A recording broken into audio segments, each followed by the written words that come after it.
Manchmal ist Durchhalten im Musikgeschäft tatsächlich der Schlüssel zum Erfolg, habe ich das Gefühl. Nach dem Prinzip hat auch die Karriere von Hans-Peter Gerdes nach jahrelanger Erfolglosigkeit mit früheren Projekten, wie zum Beispiel Celebrate the Nun, am Ende doch noch Früchte getragen. Eher durch einen Zufall entstand 1993 aus einem seiner Vorgängerprojekte der Dance Music Act Scooter. Die meisten Musikexperten haben sie trotz ihres ersten europaweiten Hits Hyper Hyper damals vorschnell als One-Hit-Wonder abgestempelt. Stattdessen nahm die Erfolgswelle von Scooter aber kein Ende. Inzwischen sind sie mit über 20 Top-10-Hits und über 30 Millionen verkauften Tonträgern eine der erfolgreichsten deutschen Bands. Wobei die Bezeichnung Band vielleicht ein bisschen übertrieben ist. Von der Urbesetzung ist nur noch Hans-Peter alias H.P. Baxter übrig. Zuletzt ist Gründungsmitglied Rick Jordan ausgestiegen und Hand aufs Herz, also wiedererkennen können allein anhand des äußeren Erscheinungsbildes die meisten nur H.P. Ich habe mich aber mit allen 3 Scooter-Mitgliedern, also auch Phil Speiser und Michael Simon, in Hamburg verabredet.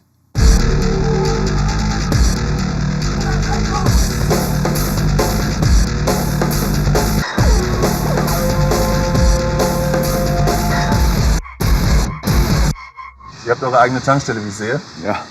Schön wär's. Für die Preise, tanken wäre super. Wo stehen wir? Müssen ein bisschen erklären, nochmal, wo wir hier sind. Also wir sind hier in dem Innenhof in Ottensen, da wo unser Studio auch ist. Und hier ist eine alte Kfz-Werkstatt, die gibt es schon ewig. Die haben diese Tankstelle hier. Das Ganze ist denkmalgeschützt und hat so ein sehr schönes Ambiente, finde ich so. Hat es, auf jeden Fall. Und gibt noch andere Studios, hast du, glaube ich, vorhin schon gesagt, hier die Jan Delay und Lindenberg. Genau, das Ruby Park ist ja direkt gegenüber von unserem Studio und unser Studio gehörte früher auch dazu. Die haben das irgendwann ein bisschen verkleinert und dann haben wir das praktisch übernommen.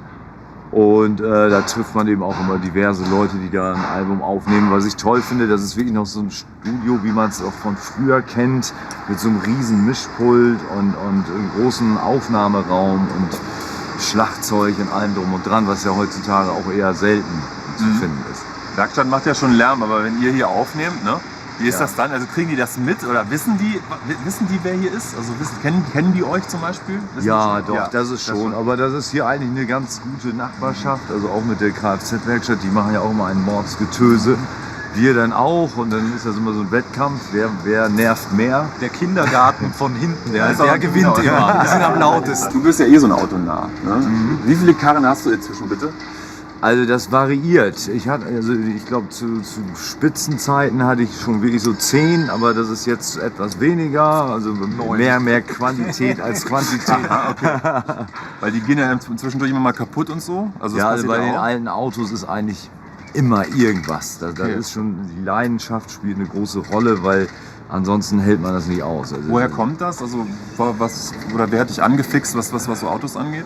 Also das fing bei mir eigentlich an mit den alten Minis, so Mini Cooper hatte ich erst in allen Varianten, als Pickup, als Kombi, als Mini Moke, diesen ganz offenen und so englische Oldtimer fand ich immer schon toll und dann ging das weiter mit Jaguar, E-Type und die alten Limousinen. Ja, und das ist eigentlich so mein Haupthobby, wenn man so will, wo ich mein ganzes Geld verprasse. Und Phil musste eine Testfahrt mitmachen, ne? Von einer Weile. Erzähl doch mal bitte. So ja, HP hat ja immer eigentlich Oldtimer, da hält sich ja noch in Grenzen, was jetzt Motorleistung betrifft, schon auch Sportwagen, aber er hat ein neues Auto, auch so ein Sportwagen, Jaguar F-Type. Und als er den neu hatte, hat er mich mal mitgenommen und der hat irgendwie knapp 500 PS und wollte mir mitten in der Stadt im zähen Verkehr demonstrieren, wie schnell der beschleunigen kann. Sehr zur Verwunderung von dem Typen, der im Smart 20 Meter vor uns gestanden ist. Der hat noch einen größeren Herzinfarkt gehabt wahrscheinlich als ich.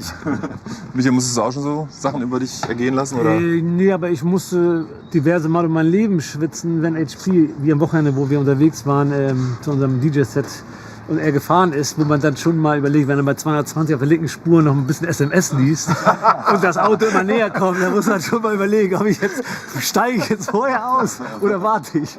Hardcore, das ist echt Hardcore. Du schreibst echt SMS, wenn du auf der Autobahn rumdüst. Ein junges Mädchen. Die Aufmerksamkeit liegt ja tatsächlich immer auf ihm. Du bist jetzt gerade auch Werbegalionsfigur geworden von einer Weile noch zusätzlich. Ne? Ist das für euch komisch und ein bisschen doof zwischendurch mal? Nee, für mich ist das super, weil ich kann machen, was ich will. Ich kann wirklich durch die Stadt gehen, ich kann mich nackt in der Stadt auspeitschen. durchpeitschen lassen. Es würde keine Sau interessieren. Klasse. Finde ich super. Auf jeden Fall. Macht er, ne? Ja, das dachte ich mir Kommen wir schon. gleich zum Thema sexuelle Vorlieben. Ja, genau. Das wäre das. Was ich witzig finde bei euch ist, dass sich das ja echt verschoben hat. Am Anfang war es immer, oder hieß es immer so, ja, das ist so prollig, das ist so stumpf und so weiter und so fort. Und irgendwann schlug das um und dann wurde das so ein Kultding. Ja, also Prollig, stumpf und akzeptiert. ja. Habt ihr das selber so wahrgenommen auch oder wie ist Ja, das? ich habe mich manchmal gewundert, weil ich dachte, Mann, also wir haben ja nun so viel auch nicht verändert. Ne? Also musikalisch, klar, man ist immer so mit dem Zeitgeist ein bisschen mitgegangen, aber im Grunde war es immer laut und schon ein bisschen härter als bei anderen. Und da hat sich, glaube ich, eher die Sichtweise der Leute verändert. Oder irgendwann haben die gemerkt, Mensch, das geht schon so lange erfolgreich, da muss ja irgendwas dran sein. Oder auch wenn so live, diese Energie, diese positive Stimmung, das hat, glaube ich, auch viele überzeugt. Und das ist ja oft mit Dingen, die man am Anfang nicht versteht, lehnt man dann ab oder findet die doof. Also das ging mir ja bei anderen Sachen manchmal auch schon so. Aber es ist schon angenehm, als wenn du immer nur auf den Deckel kriegst. Also wenn dann auch mal irgendwo ein positiver Kommentar, freut man sich ja dann auch mal. Witzig fand ich auch, du hast irgendwann gesagt, da sitzt man jahrelang im Keller, ne, macht irgendwelche Songs und landet einen Flop nach dem nächsten. Und auf einmal, wenn man schon gar nicht mehr damit rechnet, geht es plötzlich ab.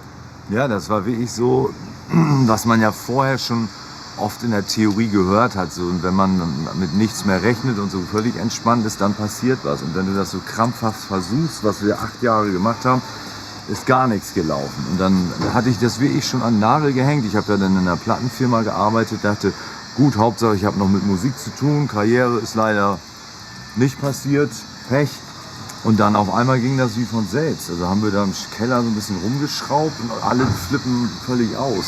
Aber da hatten wir auch, das war auch so ein bisschen dieses Glück mal endlich so zur richtigen Zeit mit dem richtigen Track, als es gerade so losging mit dieser Techno-Euphorie. Weil was wir vorher gemacht haben, so dieses New Wave, Synthie-Pop, da war man immer Celebrate the Nun, meinst du? Ja, da waren wir auch immer so hinten dran. Das gab's alles schon und dann Camouflage war noch erfolgreich in Deutschland. Und dann kamen wir noch mit Celebrate the Nun zu einer Zeit, als schon Acid House langsam losging. Da waren wir auch wirklich zu spät. Ne? Das ist deswegen das Timing ist auch häufig eine ganz wichtige Rolle. Die Story, dass der Erfolg erst kam, als keiner mehr damit gerechnet hat, ist ja eigentlich schon ganz cool. Aber auch nicht schlecht ist die Geschichte, wie der erste richtige Hit entstanden ist. Bei manchen Acts, da steckt dahinter sowas ganz viel Kalkül. Und auch hier hätte ich mir vorgestellt, dass sich da clevere Produzenten richtig was bei gedacht haben damals. Aber nö, auch das kam eher so nebenbei zustande. Der Track Hyper Hyper basiert zum einen auf einem anderen Stück, nämlich Annihilating Rhythm von einem schottischen Duo namens Ultrasonic, wo auch zwischendurch Hyper Hyper drin vorkommt. Aber hier der Rest der Entstehungsgeschichte aus erster Hand. Ich war ja auf jeder Rave damals und immer wenn mir was richtig gefiel, habe ich immer so Hyper Hyper gerufen und die meinten schon immer HP immer mit seinem Hyper Hyper, der ist auch nicht ganz dicht. Und daraus ist dann aber irgendwann so dieser Song entstanden. Aber sitzt ihr da, ich meine, das, genau, da habe ich mich auch gefragt, wie groß ist so die Eigenironie eigentlich, ne, bei dem, was ihr macht? Weil da kamen dann eben die ganzen Dinge hinterher auch ich meine, die Songtitel, ne, so irgendwie Behind the Cow, How Much is the Fish und sowas, das hat natürlich auch eine gewisse Komik, ne? Klar, und so. Ich glaube, das ist so, manchmal sitzt man da und lacht sich, wenn man sowas sich überlegt, selber schlapp, so wie Helge Schneider während so eines Vortrages, der schmeißt sich ja manchmal selber dann weg. Ihr da effektiv, also ihr beiden jetzt zum Beispiel, weil bei ihm ist ja klar, er rennt rum, was macht ihr? Sauber. Ist das nur noch Abspielen, draufdrücken und dann läuft die Show ab? Oder? Grundgerüst an Beats, natürlich kannst du nicht live spielen, das ist natürlich Quatsch. Ja? Aber so ein paar Sounds, die man dazu spielt, oben drüber spielt, aber du kannst es auch nicht zu sehr machen, weil dann ist das alles zu matschig. Also es ist schon. Ihr seid wie Daft Punk, ihr steht da und groovt einfach mit. Manchmal auch, ja. Aber manchmal auch zwischen den Songs werden Sachen gemacht. Ja, man muss sich ja so vorstellen, teilweise habe ich Projekte am Rechner, eine Produktion, da hast du fast 100 einzelne Spuren. Ja.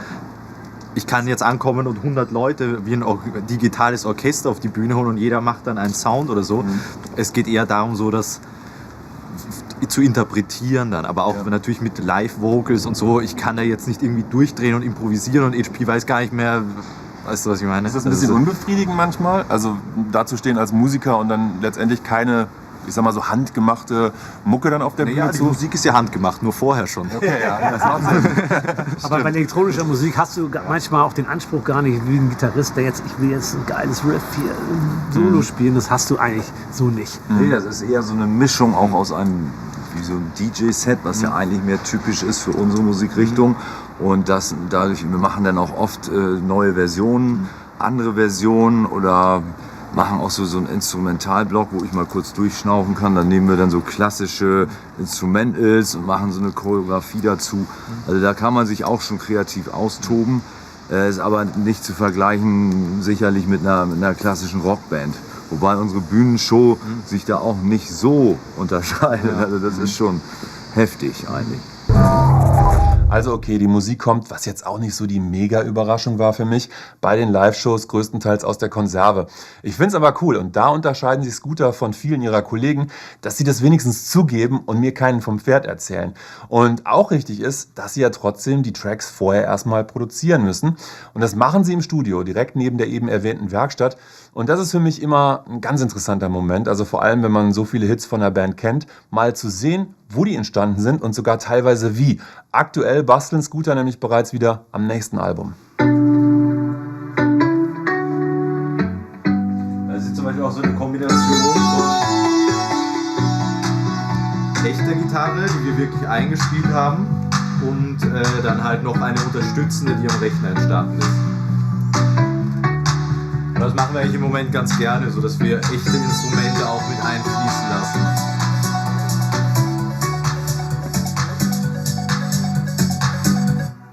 Also hier ist zum Beispiel die Computergitarre.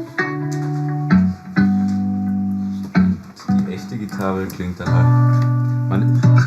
Da hört man halt die Noise vom Übergreifen und so. Wenn das im Mix so reinkommt, dann klingt das halt gleich viel organischer. Und zusammen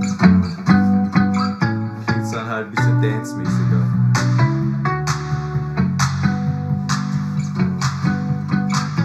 Wer hat jetzt die Gitarre zum Beispiel eingespielt? Also die Gitarre, das war im Zuge des Songcamps. Da habe ich mir quasi die Melodie überlegt auf die Gitarre und dann dadurch das Aufnahmen einfach, da war ein Gitarrist auch, also einer, der auch wirklich professioneller Studiogitarrist ist dabei.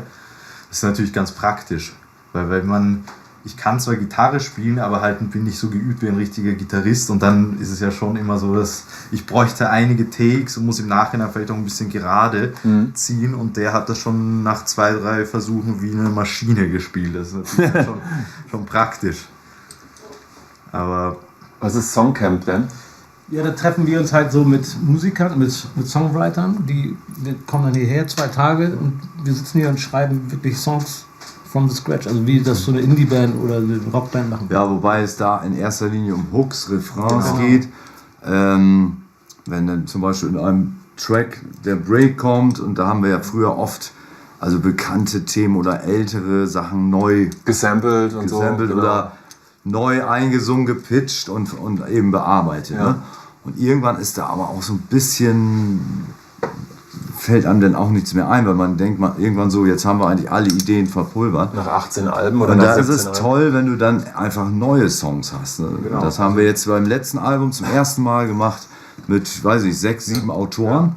Hier uns 2 Tage eingeschlossen und dann in allen 3 Studios drauf loskomponiert und da sind echt gute Sachen bei im rausgekommen. Endeffekt, die Arbeitsweise im Studio verändert sich nicht großartig, weil du schreibst, dann entsteht auf der Gitarre nur Gitarre und Gesang ein Song, der mit Scooter erstmal gar nichts zu tun hat. Und wenn die dann weg sind, dann nehmen wir da die Files und dann machen wir eine Scooter-Nummer draus. Das heißt, im Endeffekt ist es genau das Gleiche, nur dass die Nummer halt nicht schon bekannt war, sondern quasi unsere eigene ist. Früher haben wir immer gesagt, eigentlich ist es nur ein Schlachtruf und darunter einen guten Beat und das war's. Das ist eine Scooter-Nummer. Fertig ist das Ding. Schön so wär's. ist es nicht. Schön Ne? wär's. Das ist schon komplexer auf jeden Fall. Du hast gerade gesagt, wie viele Spuren hast du da auf dem Rechner laufen von dem Bei einen Ding? der Nummer vorhin waren es jetzt gerade 80. 80. Wahnsinn. Damit der Sound so rüberkommt, wie Ja, das das halt sind für euch üblich Feinheiten ist. und so. Das ist ja immer so, das, was vermeintlich so simpel ist, ist immer am aufwendigsten zu machen. Also das muss ich schon echt sagen. Also produktionstechnisch habe ich noch nie was komplizierteres als Scooter gemacht in meinem Leben. Das muss ich schon echt sagen. Ja. The chase is better than the catch.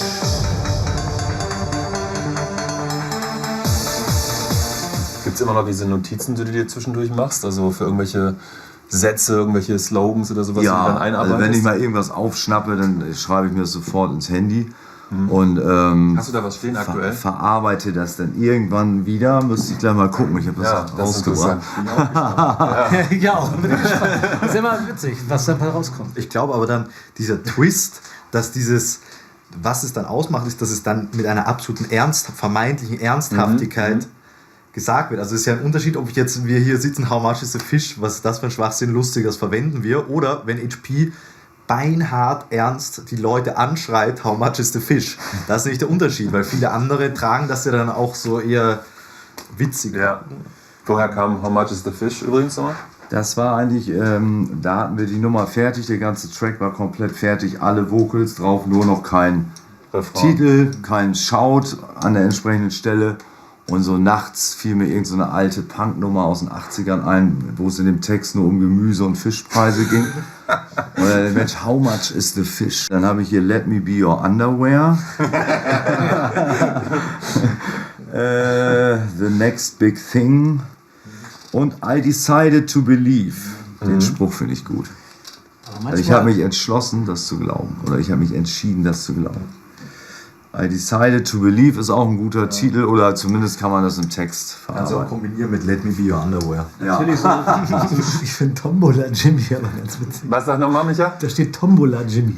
Tombola Jimmy. Ja, ganz witzig. Sehe ich jetzt zum ersten Mal. Das hat aber den Hintergrund, dass auf Ibiza Jimmy, der hat doch so ein Restaurant und der macht einmal im Jahr so eine Charity mit einer Tombola, und der hat mich gebeten, gut, dass du mich nochmal daran erinnerst, ich sollte den CDs schicken. Tombola Jimmy war also keine Notiz, bei der es um eine neue Songidee ging, was aber nicht heißen muss, dass es am Ende nicht doch vielleicht eine wird.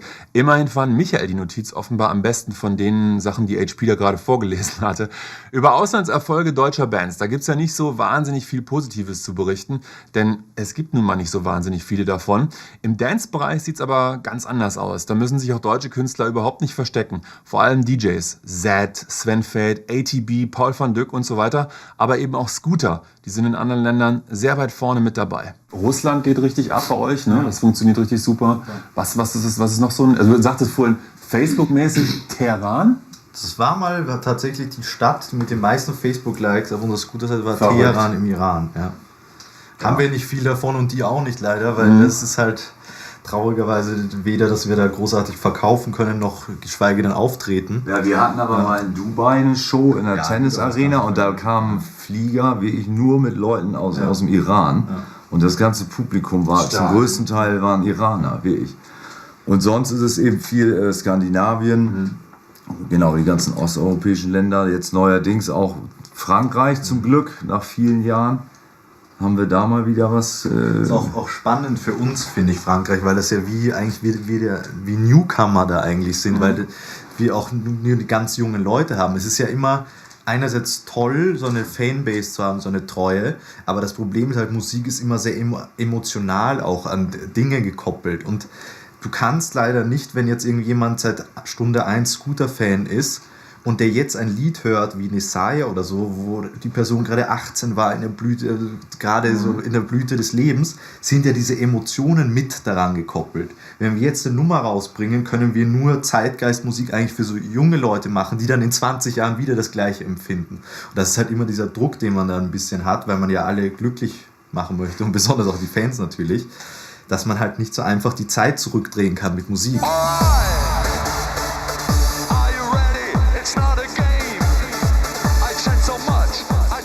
Jetzt, wo ich die ganzen goldenen Schallplatten hier von euch sehe, ne? Diese Dance-Mania, die gerade auch wieder so einen absoluten Höhepunkt erreicht. Also mit DJ Skrillex und Calvin Harris und wie sie alle heißen. 300.000 Leute kommen zu Veranstaltungen wie Tomorrowland oder die EDC in Vegas und so. Kannst du das nachvollziehen? Also diese Idee des DJ-Superstars, dass dieses Dance-Ding einfach so einen unwahrscheinlichen Erfolg hat nach wie vor? Ja, was mich ein bisschen überrascht hat, man dachte ja so in diesem Mayday-Hype, so in den 90ern und Nullerjahren, dass da eigentlich nichts mehr kommen würde, was noch größer ist. Aber ich habe selber erlebt, in Amerika ist das ja erst vor ein paar Jahren angekommen, so überhaupt diese Bewegung, diese Musik. Und ich war beim Electric Zoo Festival in New York. Da habe ich eben auch Skrillex gesehen, dann auf der Hauptbühne David Guetta. Und das ist schon Wahnsinn. Das ist ja wie bei einem riesigen Rockfestival, nur dass da eben ein DJ steht und die Leute flippen aus. Und also das ist schon bemerkenswert. Kannst du dir das erklären? Also warum ausgerechnet? Ich meine, das ist ja mehr als bei vielen Rockfestivals, wo eine Band auf der Bühne muckt oder eine ganze Armee von Bands. Es ist ja verrückt eigentlich, wie du schon sagst. Da steht ein DJ, der legt auf, vielleicht macht das nicht mal, sondern lässt es nur ablaufen oder so und dann rasten 300.000 Leute aus. Ja, also das ist, glaube ich, dieses Feiern hat noch eine andere Dimension bekommen, so in den letzten 8 Jahren, habe ich festgestellt. Das ist also wirklich so dieses Feiern gehen, auch bei den Jüngeren, fester Bestandteil und auch über die Gesellschaftsschichten hinaus. Also das ist querbeet. Also ob das Studenten sind oder ganz normale Leute, alles gemischt. Aber so richtig erklären kann ich es mir auch nicht. Eines Tages ruft bei dir ein großer Lebensmittelsupermarkt an. Ha! Ja, ja. Musstest du da zweimal nachdenken oder hast du direkt gesagt, juhu, Jackpot hier, mach ich sofort? Sagen wir mal so, ich finde immer wichtig ist, was macht man da? Ich hätte jetzt vielleicht, ich würde mal sagen, so mit Aufschnitt, nehmt diesen Aufschnitt, das würde ich vielleicht nicht machen, aber es war einfach ein cooler Spot. Fazit, selbst HP ist sich zumindest für manches zu schade und bei der Supermarktwerbung wäre es spätestens am Aufschnitt gescheitert.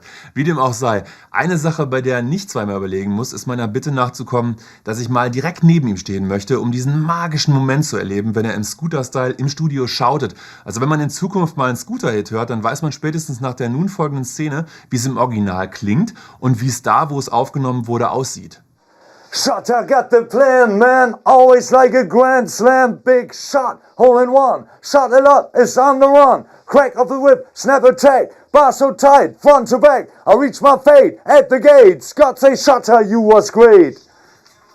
Das ist ordentlich laut. Ja? Das ist ordentlich laut, Alter. Auf jeden Fall. Also ich würde das, glaube ich, nicht durchhalten. Aber ihr singt wahrscheinlich auch nur so, was ich, einen Track am Tag oder so maximal, oder? Ja, meistens ist es so. Jetzt hast du schon ein bisschen rauere Stimme, jetzt höre ich das schon. Ja, das ist immer, wenn man so von 0 auf 100. Wenn ich jetzt hier eine halbe Stunde performe, dann hat sich das so beruhigt, dann geht's wieder. Aber manchmal so im ersten Moment denkt man ist gleich heiser. Ja. Singst du dich ein vor Konzerten tatsächlich? Eigentlich nicht, nee. Ja, geil. Da sind wir eher wie eine Punkband. Also so einfach drauf los und mal gucken, was passiert. Ich habe so einen Satz von dir gehört, mal, der lautete, HP ist manchmal genervt von Hans-Peter Gerdes. Ja, das war besonders in den Anfängen, dass man manchmal, man ist irgendwie so relativ normal aufgewachsen, auch in einer kleineren Stadt. Und hat dann ja auch so gewisse Moralvorstellungen mitbekommen und man wird dadurch, manchmal hatte ich so das Gefühl, ein bisschen ausgebremst, dass man nicht so völlig durchgeknallt ist wie einige Frontmänner oder Marilyn Manson oder was es da für Wahnsinnige so gibt. Und so wäre ich auch immer gern gewesen, so in meiner Jugend, aber irgendwie kannst du nur bis zu so einem gewissen Punkt und dann wird man so durch sein eigenes Ich irgendwann so ausgebremst ein bisschen. Also behütetes Elternhaus gehabt, mit anderen Worten. Genau. Ja. Also, ja, das ist so dieses Ding, du kriegst zwar den Punk aus dem Dorf, aber nicht das Dorf aus dem Punk. So, ne? Also das ist ja dieses alte Thema. Ja, super. Und deine Eltern, was haben die eigentlich gemacht? Also was haben die jobmäßig gemacht? Mein Vater hatte so eine kleine, war selbstständig, hatte so eine Heizungsbaufirma. Meine Mutter war eigentlich ganz normal Verkäuferin in so einem Klamottenladen. Und ja, also nichts Spektakuläres. Nichts in Richtung Kunst, also nichts in Richtung Musik oder ähnliches? Nee, eher wenig. Also ich war wirklich schon seit meiner Kindheit so wirklich wahnsinnig interessiert an Popmusik, Rockmusik. Das war immer so meine Hauptleidenschaft über die ganze Schulzeit hinweg.